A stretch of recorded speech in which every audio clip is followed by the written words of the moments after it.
অনেকের কাছে নাচ শুধুমাত্র একটা বিনোদনের মাধ্যম, কিন্তু যারা এই শিল্পটিকে নিজের হৃদয়ে ধারণ করেছেন তাদের কাছে নাচ হলো একটি ধ্যান। নাচ এমন একটা শিল্প যেখানে শরীর কথা বলে, মন গান গায়, আর আত্মা ছায়ার মতো সঙ্গ দেয় প্রতিটা ছন্দে। নমস্কার, সমাজ দর্পণে আপনাদের স্বাগত। সঙ্গে রয়েছে আমি শুভস্মিতা। আর আজ আমরা আমাদের স্টুডিওতে আমন্ত্রিত অতিথি হিসেবে যাকে পেয়েছি, Sandip Acharya, founder and CEO Rhythm Star Academy. নমস্কার স্যার, বিটিভি ত্রিপুরা পর্দায় আপনাকে স্বাগত। স্যার, প্রথমেই আপনার কাছে জানবো যে নাচ আপনার কাছে কি? নাচ আমার কাছে হচ্ছে একটা সাধনার মতো। যে আমি ফার্স্টে তোমার ডান্স নিয়েছিলাম না, ডান্স অনেকটা পরে ডান্স স্টার্ট করি। বাট যখন থেকে মানে নাচ বা গান এসব নিয়ে আছি, তো দেখছি যে নিজেকে একটা মানে একটা বিভিন্ন জগতের সাথে বা একটা সুন্দর একটা জগতের সাথে ভালো ভালো মানুষের সাথে মিশার একটা সুযোগ পাচ্ছি আর কি। রিদম ডান্স একাডেমিতে কি কি ধরনের ডান্স ফর্ম শেখানো হয়, আর এই যে বর্তমান যে কম্পিটিশনের যুগ, এই কম্পিটিশনের যুগে স্টুডেন্টদেরকে অ্যাডভান্স করার জন্য কি বিশেষ কোনো পদ্ধতি রয়েছে কিনা? রিদম স্টার একাডেমিতে ক্লাসিক্যাল, ওয়েস্টার্ন এন্ড ফোক তিন ধরনের ডান্স শেখানো হয়, এবং তিন ধরনের ডান্সের জন্য আমাদের এখানে টিচার্সরা লাইক ক্লাসিক্যালের জন্য টিচার আছে, প্লাস ওয়েস্টার্নের জন্য আমি আছি, এন্ড দেন ফোকের জন্য টিচার আছে। আমাদের প্রত্যেকটা ভাগ ভাগ করা আছে। এবং আমাদের স্টুডেন্টদের লাইক আরো যাতে ভালো শিখতে পারে, অ্যাডভান্স হতে পারে, তার জন্য আমরা ওয়ার্কশপ করাচ্ছি। বাইরে থেকে টিচার এনে ওয়ার্কশপ হয়। এর সাথে সাথে বেসিক যখন আমরা স্টার্ট করি আর কি ডান্স, যখন একটা স্টুডেন্ট আসে তখন তো সে কিছু জানে না। যখন একটা স্টুডেন্ট আসে, সো আমরা বেসিক থেকে স্টার্ট করি, বেসিক ফাউন্ডেশন, যাতে ওর ফিউচারে ডান্সটা নিয়ে একটা কিছু করতে পারে। এই যে লোক সংস্কৃতি বা লোকনৃত্য বর্তমান প্রজন্মের কাছে কতটা গ্রহণযোগ্য, বা বর্তমান প্রজন্মের কাছে এর গ্রহণযোগ্যতা বাড়াতে আপনারা কি কিছু করছেন? লোকনৃত্য, হ্যাঁ, আমরা ওয়েস্টার্ন ডান্সের পাশাপাশি আমাদের যে নিজস্ব যে সংস্কৃতি আছে ওটাকে অবশ্যই বজায় রাখছি। যে নিজে বলতে আমাদের এখানে ক্লাসিক্যালও হচ্ছে, ফোকও হচ্ছে। আমাদের ফোকের প্রোগ্রামে হয় একটা ইয়ারলি, আমরা ফোকের প্রোগ্রামই করে থাকি একটা, যে এখানে শুধুমাত্র ফোক ডান্সের, যাতে ফোকের সম্বন্ধে আরো মানুষে জানতে পারে, তার সম্পর্কে আরো মানুষের কাছে একটা অ্যাওয়ারনেস আসে, তার জন্য আর কি। একদম, কারণ কি আমাদের শেকড়ই হচ্ছে লোক সংস্কৃতি, তাই তো? ঠিক। ছাত্রছাত্রীদের শারীরিক এবং মানসিক বিকাশের ক্ষেত্রে নাচ কতটা উপযোগী? এখনের যুগে যদি বলি, এখনের সমাজে প্রত্যেকের কিছু না কিছু রোগ আছে, প্রেসার, নাহলে সুগার, না হলে ডায়াবেটিস চলছে। তো আমি একটা জিনিস মনে করি যে ডান্সটা হচ্ছে গিয়ে শুধুমাত্র ডান্স মানে এটা না যে প্রাইজ পাওয়া, যে একটা গেলাম কম্পিটিশন করলাম, যে একটা প্রাইজ নিয়ে আসলাম, প্রাইজ না। ডান্স হচ্ছে গিয়ে, ডান্সের মাধ্যমে আপনাদের বডি কি হচ্ছে, বডি গানের সাথে সাথে এক্সারসাইজ হচ্ছে, এর সাথে সাথে মাইন্ড ফ্রেশ হচ্ছে। তো ডান্সটা একটা সম্পূর্ণ একটা ব্যায়াম বলে করতে হবে। মানে বর্তমান সময়ে অনেকেরই, মানে বিশেষ করে প্যারেন্টদের একটা কমপ্লেইন থাকে যে বাচ্চারা কম্পিউটার, মোবাইল, হ্যাঁ, ওইসবের মধ্যেই ডুবে থাকছে, গেম নিয়ে পড়ে থাকছে। হ্যাঁ, তো এই যে বাচ্চাদেরকে ওইটার থেকে বের করে অ্যাক্টিভ লাইফে নিয়ে আসার জন্য সংস্কৃতি চর্চা বা নৃত্য কতটা হেল্প করে? এখনো সমাজে মোবাইল ইউজ অত্যন্ত খারাপ, ঠিক আছে। দেন বাচ্চারা যদি বলেন, ছোট বাচ্চা একটা কাঁদছে, একটা খাবার দিচ্ছে, সে খাচ্ছে না, তো মোবাইল দিয়ে দিচ্ছে, ঠিক আছে। তো মোবাইলটা কি করছে, তার এখনো দেখা যাচ্ছে যে কিছু কিছু বাচ্চারা তো খুব কম বয়সে চশমা লাগছে, ঠিক আছে। তো মোবাইল বা ফোন বা টিভি জগৎ থেকে একটু দূর, যদি তাদেরকে একটু দূরে একটু ভালো জায়গাতে নিতে চান, তাহলে সাংস্কৃতিক জগতের সাথে যুক্ত করতে পারেন। কারণ এখনো তো সব জায়গায় প্রায় দেখছেনই যে নেশা চলছে, নেশা ঠিক, নেশা নেশা, একদম ঠিক আছে। নেশার থেকেও দূরে রাখতে হলে সাংস্কৃতিক জগতের সাথে যদি সে থাকে, তাহলে সে টাইম পাবে না যে সে ওই কিছু ভাবতে বা কিছু একটা দেখতে যে খারাপ একটা কিছু, কারণ সে তো ভাববে যে আমি ডান্স করব বা নতুন একটা গান এসেছে বা নতুন একটা স্টেপ এসেছে, ঠিক। আমি শিখবো। তার তার কাছে শিখার একটা হুম থাকবে। হুম তো সে আর ভাববে না যে না আমি নেশার কথা কিছু ভাববে না, বা সে সে দেখলো টিভির মধ্যে দেখছে খারাপ বা ইয়ের মধ্যে কিছু দেখছে, তো এমন কিছু হবে না। সে যদি দেখেও সে ডান্সই দেখবে। ঠিক তো ঠিক। এটাই আর কি। মানে একটা সৃজনশীল জগতে সে অবস্থান করবে, যার দরুন সে বিভিন্ন নেশার থেকে বা খারাপ বিষয় থেকে দূরে তো থাকবে। থাকবে। ঠিক। আমাদের মধ্যে অনেকেরই একটা ধারণা যে আহ, মানে মেয়েরা ঠিক আছে নাচ শিখবে, হ্যাঁ, কিন্তু ছেলেদেরকে নাচ শেখানোর ক্ষেত্রে অনেকেরই এখনো একটা দ্বিধা বা অনেক কিছু। তো সে প্রসঙ্গে তোমার মত কি?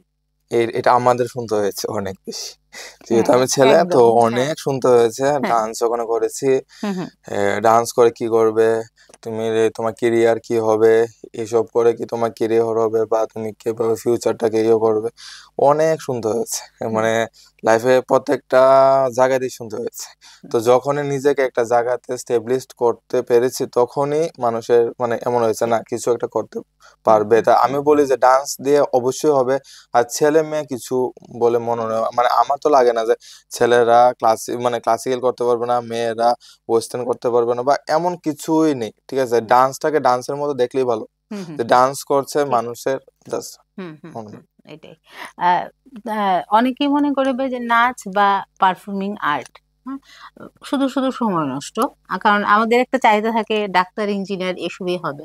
তো এই ক্ষেত্রে তোমার মতামত? এখন যদি সবাই ডাক্তার, সবাই ইঞ্জিনিয়ার হয়, হুম তাহলে সারাদিনে পরিশ্রমের পরে টিভিতে চলবে কি নিউজ? হ্যাঁ, নিউজ, ঠিক। তারপরে এই ক্রাইম বা এই সবই চলবে। হুম তো হুম তাহলে মানুষের যে বিনোদন দেখছে, মানুষের যে সিনেমা, ডান্স, গান, মানুষের তো সারাদিনের এত পরিশ্রমের পরে কিছু একটা লাগবে যে যার দ্বারাতে ঠিক সে মাইন্ড ফ্রেশ করছে, ঠিক বা তার একটা ভালো লাগার জিনিস। ঠিক তো ঠিক। ওইটা এটাই। এই যেমন একটু আগে তুমি বলছিলে যে মানে তোমারও অনেক কিছু ফেস করতে হয়েছে। তো এই যে তোমার যে এই যে জার্নিটা, মানে নৃত্যশিল্পী হিসেবে যে তোমার জার্নিটা, তাতে তোমার মানে কার সাপোর্ট তুমি সব থেকে বেশি পেয়েছো? আমি আমার মার সাপোর্ট পেয়েছি। আমি যখন স্টার্ট করেছি ডান্স, হুম হুম ওই সময় আমাদের আর্থিক মানে এত স্ট্রং না, হুম ফ্যামিলি এত স্ট্রং ছিল না, বা এখনো এমন না যে আর্থিক খুবই স্ট্রং। সো মা খুব সাপোর্ট করেছে। আর মানে খুব স্ট্রাগল করতে হয়েছে। আর আমাদের সময় ডান্সটা এমন ছিল না যে আমি যে স্টাইলটা করি ওয়েস্টার্ন, ওইটা তো ছিলই না, হুম কারণ হুম ওইটা খুবই রেয়ার ছিল। আর আমরা স্টার্ট করেছি টিভি থেকে দেখে, যেমন হুম ডিআইডি, এরপর বুগি বুগি, অনেক কিছু শো ছিল। ওই শো থেকে দেখে দেখে আমরা শিখেছি। এরপরে আরো ভালো শেখার জন্য বাইরে গেছি, গুয়াহাটি, দিল্লি, বিভিন্ন জায়গাতে বিভিন্ন স্যারের থেকে ওয়ার্কশপ নিয়েছি হুম, এভাবে। এটাই। সোশ্যাল মিডিয়া অবশ্যই খুব ভালো একটা প্ল্যাটফর্ম, খুব হ্যাঁ, আমাদের শিল্পী সত্তা বলো বা যে কোনো প্রতিভা বিকাশের ক্ষেত্রে। হুম। কিন্তু কোনো কোনো সময় আমরা দেখতে পাই যে অনেক সময় কিন্তু শিল্প এবং শিল্পী দুজনেই হুমকির মুখেও পড়ে এই সোশ্যাল মিডিয়ার মাধ্যমে। তো সেই ক্ষেত্রে তোমার মতামত কি? যারা ডান্সটাকে মানে মানে পিওরলি করে, মানে বেসিক জানে, বা আমাদের এখন হচ্ছে গিয়ে যদি একটা ট্রেডিশনাল গানের মধ্যে, মানে ট্রেডিশনাল একটা সং এর মধ্যে আমি একটা মানে যা খুশি তা ডান্স করি, তাহলে তো ওই সাংস্কৃতিক জিনিসটা থাকছে না, ঠিক হুম আছে। হুম তো ওইটা হচ্ছে গিয়ে যে মানে ডান্স করা, মানে এখনো দিনের সমাজে যদি বলি যে ডান্সটা হয়েছে কি ফ্লিপ ব্যায়াম হচ্ছে, বাট আমাদের সময় বা এর আগে যখন হচ্ছে, হুম হুম তখন এমন ছিল না। একটা ডান্সের মধ্যে ক্যারেক্টারাইজেশন থাকতো, বা একটা এমন থাকতো যে মানে মানে আমাদের একটা স্টোরি টেলিং আমরা হুম হুম জেনারেটে হুম করতাম, যেটাতে হুম মানে বোঝা যেত সামনের মানুষটা ফিল করতো, হুম ঠিক হুম আছে, যে মানে কিছু একটা করছে, যে এটা একটা ফিলিং নিয়ে হুম করছে। আর হুম। এখন হচ্ছে গিয়ে দুইটা ফ্লিপ আর দুইটা এমন আর কি। এই যে অতিরিক্ত কম্পিটিশন, হ্যাঁ, কম্পিটিশন তো অনেক বেড়ে হুম। গেছে। তো এই যে কম্পিটিশন বাড়াতে তোমার কি মনে হচ্ছে যে কোয়ালিটি বাড়ছে না কোথাও কোয়ালিটি একটু নষ্ট হচ্ছে?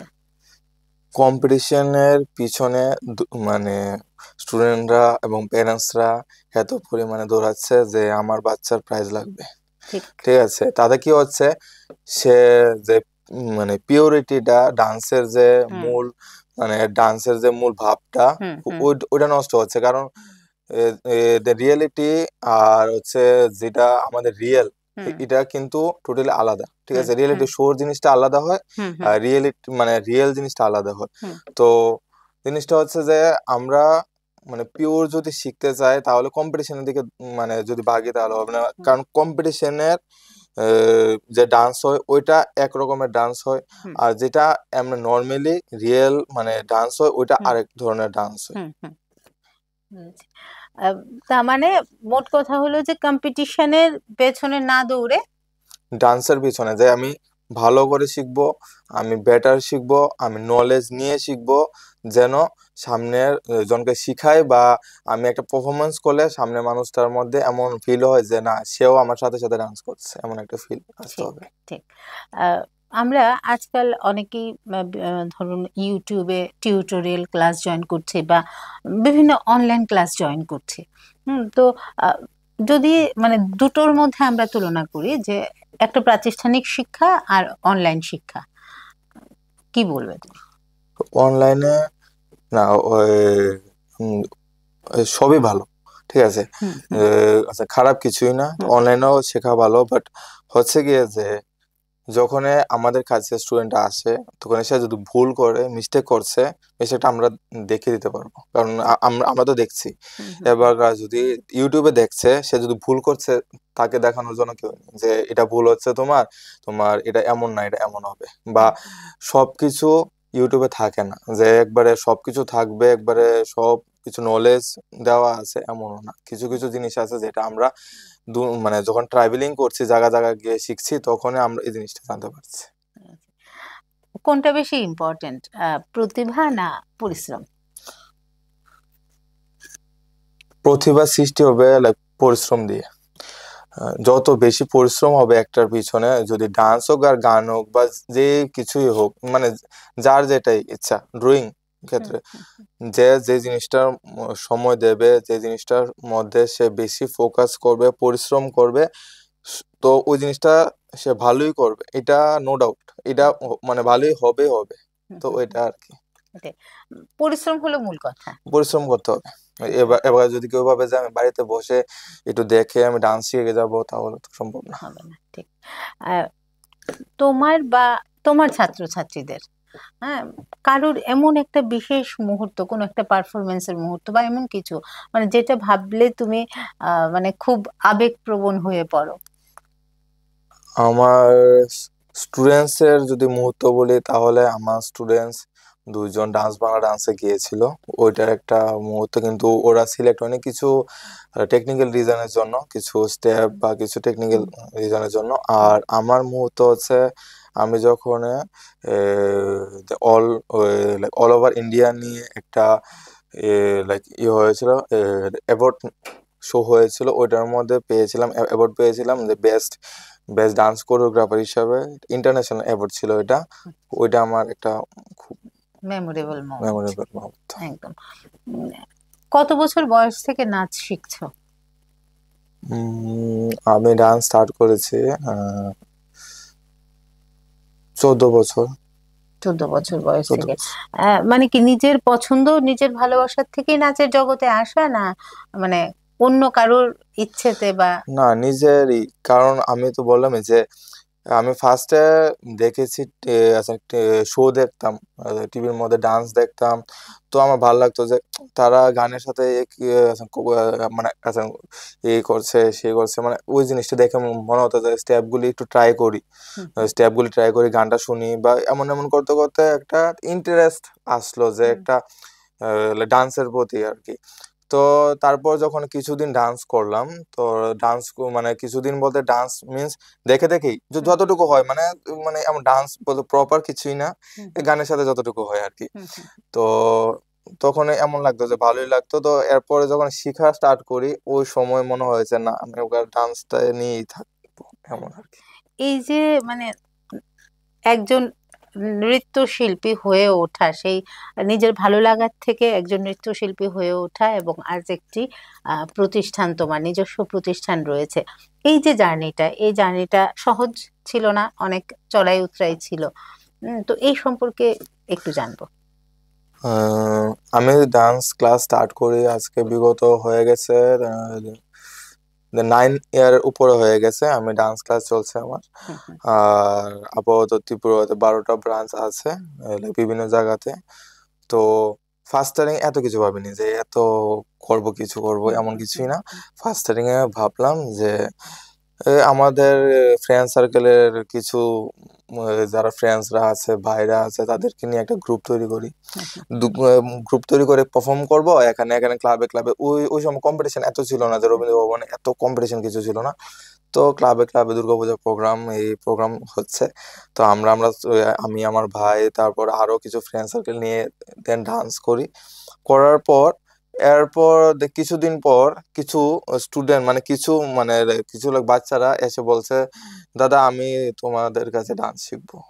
তো আমরা তো নিজেরাই শুধু একটা গ্রুপ, সো শিখবো, আচ্ছা ঠিক আছে করো আমাদের সাথে, এমন আর কি।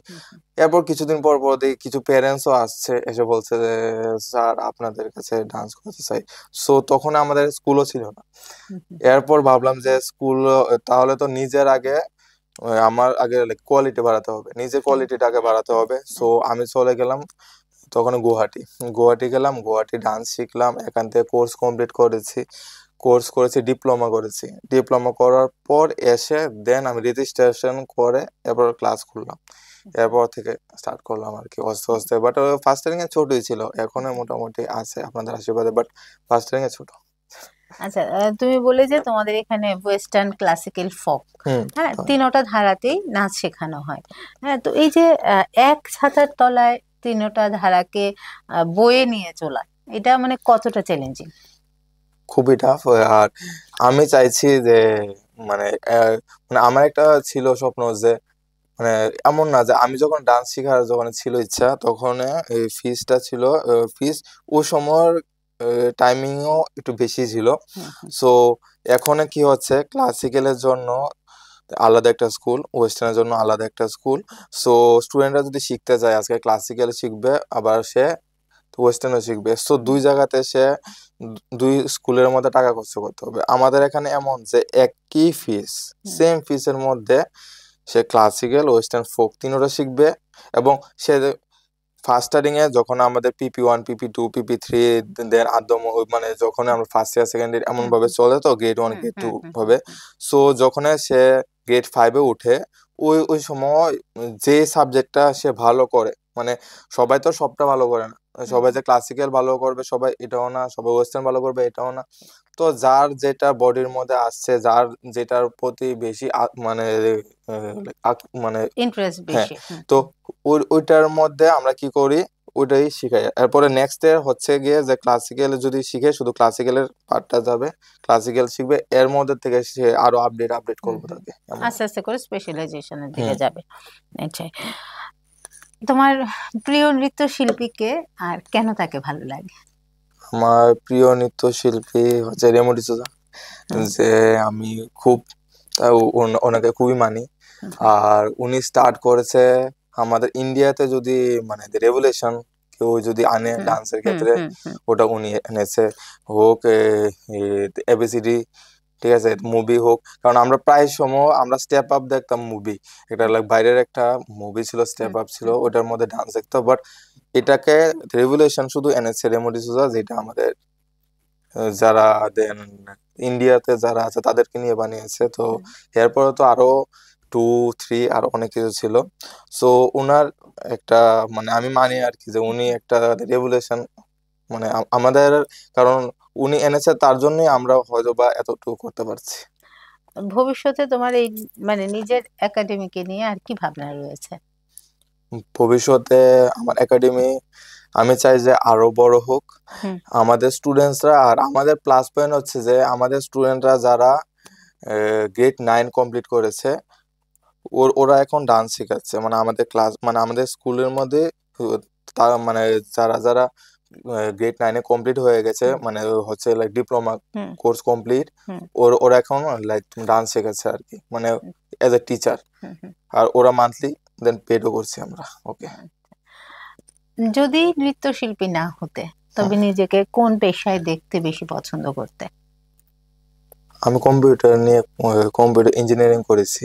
আচ্ছা এরপর আরো এরপরে সোলার ডিপার্টমেন্ট নিয়ে করেছি, আমি সোলারে জব পেয়েছি। আচ্ছা। বাট ওই হয় না যে মানে একটা জিনিসকে ভালো লাগে, মানে ওই ওই হুম, জিনিসটা নিয়ে মানে থাকা, এটাই নেশা, এটাই এটাই পেশা এমন আর কি। এটাই। কারণ তার সাথে সাথে আছে বিজনেস, বাট এটার মধ্যে আমার বেশি সময় দিতে ভালো লাগে, কারণ আমাদের যারা আসে বাচ্চারা আসে তাদের সাথে মিশে থাকতে, তাদের সাথে সময় কাটাতে, ওই ওই জিনিসটাতে আমি খুশি। হুম, হুম, মানে আজকে যদি আমি একটা জব করতাম হয়তো বা আপনাদের এখানে বসতাম না, ঠিক তাই তো। ঠিক ঠিক। কারণ আজকে তার জন্য আমি আমি থ্যাঙ্কফুল যে আমি ডান্স করি, তার জন্য আপনাদের মতো এত গুণীজনের কাছে আসি। হুম, হুম। আহ, এই যে বলে যে বাচ্চাদেরকে নিয়ে থাকছো, বাচ্চাদেরকে নিয়ে কাজ করছো, এই যে আমাদের যে নতুন প্রজন্মের বাচ্চারা আছে বা পরবর্তী প্রজন্মের বাচ্চারা আছে, তারাই তো আমাদের দেশের ভবিষ্যৎ। তো তাদের জন্য কি মেসেজ দেবে, কি বলতে চাও তাদেরকে, ওরা কিভাবে নিজেদেরকে গড়ে তুলবে? আমি বলবো যে প্র্যাকটিস করো, হ্যাঁ। কি হুম হচ্ছে আমাদের স্টুডেন্টসরাও এমন হচ্ছে যে আমরা শিখাচ্ছি বাট ওরা হুম প্র্যাকটিসটাই কম করতে পারছে, হয়তো বা হুম পড়াশোনা হোক বা আরো হলো বিভিন্ন কারণে। হুম প্র্যাকটিস যদি না হয় কোনো একটা বিষয়ে হুম তো জিনিসটা পারফেক্ট হবেই না। হুম হুম সো আমি স্টুডেন্টদের বলবো যে এমন না যে আমাদের এখানে ট্যালেন্ট নেই, ত্রিপুরাতে ট্যালেন্টের অভাব, হুম এমন কিছু না। ত্রিপুরাতে অনেক ভালো ভালো ডান্সার আছে, গায়ক আছে, অনেক ভালো ভালো আছে, আমাদের নিজের স্টুডেন্টসরার মধ্যে অনেক ভালো ভালো আছে। হুম। বাট একটাই প্র্যাকটিসের অভাব। তো প্র্যাকটিসের জন্য আমি আমার ক্লাসেও বলি, আমি এখনো বলছি প্র্যাকটিসটা প্র্যাকটিস করো। Practice practice. ঠিক। কোনটা বেশি ভালো লাগে, মঞ্চে পারফর্ম না এই বাচ্চাদেরকে নিয়ে থাকা? মঞ্চে পারফর্ম করেছি একটা সময়, অনেক করেছি, মানে আহ প্রায় 10-12 বছরের উপরে শুধু পারফরমেন্সই চলছে। হুম হুম এখন মানে বাচ্চাদের নিয়ে থাকতে ভালো লাগে, যে হুম, তাদেরকে শেখাচ্ছি, ওরা যাক, ওরা ভালো জায়গাতে যাক, ওরা ভালো জায়গাতে রিপ্রেজেন্ট করুক, ঠিক তাতেই খুশি। ঠিক। আহ, যারা ডান্সটাকে নিজের কেরিয়ার হিসেবে নিতে চাইছে তাদের জন্য কি মেসেজ দেবে? হ্যাঁ, নেওয়া যায় তো ডান্সকে কেরিয়ার। হয়তোবা আমাদের এখানে এখনো ফিল্ম ইন্ডাস্ট্রি এমন ভাবে তৈরি হয়নি, বাট হুম এমনও না যে তৈরি হবে না, হুম হুম ঠিক আছে। হুম সো ডান্সটাকে অবশ্যই কেরিয়ার হিসেবে নেওয়া যায়, কারণ হুম হুম আমি নিজে যেহেতু ডান্স করেছি, নিজে হুম যেহেতু কেরিয়ার আমার এটা দিয়েই আছে, হুম তো হুম। আমি তো এটাই বলবো যে ডান্সটাকে কেরিয়ার লাইক ইজিলি করা যায়। আমাদের অনেক গার্জিয়ানদের একটা ধারণা থাকে যে না, নাচ করে কি হবে। হ্যাঁ, তো যারা এই ধরনের চিন্তা, নাচ না শুধু, মানে যে কোনোই ফিল্ডেই বলো, আর্ট, হ্যাঁ গান, গান, হ্যাঁ যে এসব। কোনো ফিল্ডে আমাদের একটা ধারণা থাকে যে এগুলো করে কি হবে, কোনো ফিউচার নেই। এই ধরনের মানসিকতার আমরা যারা গার্জিয়ান তাদেরকে কি বলবে? না আমি তো বলবো যে বাচ্চারা যেটা ভালো পারে বা যেটার মধ্যে তার ইন্টারেস্ট, ওইটার মধ্যে দাও, ওইটাতে সে সাকসেস হবে। হুম আর সে যেটা ভালো লাগছে না ওইটাতে যদি দেয় তাহলে সে মানে এমন না যে মনোযোগ দিয়ে করবে, সে করছে তোমাদের বকাতে, হুম হুম বকা দিচ্ছে বা ভয় পায়, মানে ভয় যে বকবে, মা বকবে, বাবা বকবে, আমার পড়তে হবে বা এটা করতে হবে, এটা করতে হবে। সে যেটা ভালোবাসে, সে বরং গান হোক বা এবার টেকনিক্যাল লাইনেই হোক, হুম হুম। সে যেটাই ভালোবাসে তাকে ওইটাই দেওয়া উচিত, আমি মনে করি। তোমার সব থেকে পছন্দের ডান্স ফর্ম কোনটা? আমার হচ্ছে ক্রাম্প, যেটা এখন শুধুমাত্র এতে প্রচলিত হচ্ছে, বাট আচ্ছা। এটা অনেক আগের dance form, hmm but recent এখন একটু প্রচলিত হচ্ছে আমাদের এখানে ইন্ডিয়াতে। আর হিপ হপ করি, এর হুম সাথে সাথে আরো লকিং, আরো বিভিন্ন টাইপস করি, বাট এর মধ্যে থেকে ক্রামটা বলতে পারো যে একটু মন থেকে আসে না, যে একটা হুম হুম মন থেকে ফ্রিলি করতে পারে, ওইটা হুম হচ্ছে ডান্স ফর্ম, ক্রাম্প। হুম।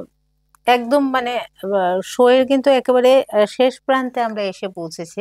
হ্যাঁ, তো আহ, মানে তোমার নিজের স্টুডেন্ট বলো বা ভবিষ্যৎ প্রজন্ম বলো বা গার্জিয়ান বলো, হুম, এই যে শিল্প চর্চা আমাদের জীবনে কতটা উপযোগী বা আমাদের জীবনে কি প্রভাব ফেলতে পারে, এই নিয়ে কি মেসেজ দিতে চাইবে? শিল্প চর্চা, হুম চর্চা মিন্স তাই তো বললাম যে প্র্যাকটিসটাই মেইন। আমি আমি তো বিশ্বাস করি যে প্র্যাকটিসটা করলে মানে পারফেক্ট হবে।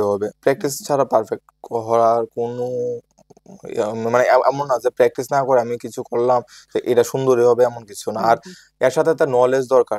এবার কি হচ্ছে, আমি একটা জিনিস বলছি, যদি একটা জিনিস আমি সারা দিনও করি বাট ওই জিনিসটা ভুল টেকনিকে হয়, ওই জিনিসটা কোনোদিন সুন্দর হবে না, ঠিক আছে? আমি যদি জলের গ্লাসটা আমরা মানে ধরি এভাবে, এটাকে যদি আমরা যদি সঠিক টেকনিকে না ধরি, এটা ঠিক এটা ঠিক লাইক লাইক ঘুরিয়ে ধরি, তো সারাদিন জল ঢাললো জল আর খাওয়া হবে না। তো সঠিক টেকনিক, সঠিক নলেজ পারফেক্ট হবে এটা। একদম একদম। আমরা কিন্তু মানে একেবারেই সময়ের শেষ প্রান্তে এসে পৌঁছে গেছি। আমাদের ধন্যবাদ জানাচ্ছি তোমাকে, আমাদের আমন্ত্রণে সাড়া দিয়ে তুমি আমাদের অনুষ্ঠানে এসছো। আর আমাদের এই যে আজকের যে এই আলোচনা শুধু আলোচনাই ছিল না, এটা ছিল নিজের অনুভব বা অনুভূতির ব্যক্ত করা। তো আমরা আশা করব যে আমাদের এই অনুষ্ঠান পর্দার উপরে আপনারা বসে যারা দেখছিলেন আপনাদের ভালো লেগেছে। আবারও দেখা হবে আপনাদের সাথে নতুন কোনো ব্যক্তিত্বের সাথে, নতুন কোনো আলোচনা নিয়ে। নানা রঙের অনুষ্ঠানের জন্য চোখ রাখবেন বিটিভি ত্রিপুরার পর্দায়। ততক্ষণ পর্যন্ত ভালো থাকবেন, সুস্থ থাকবেন। নমস্কার।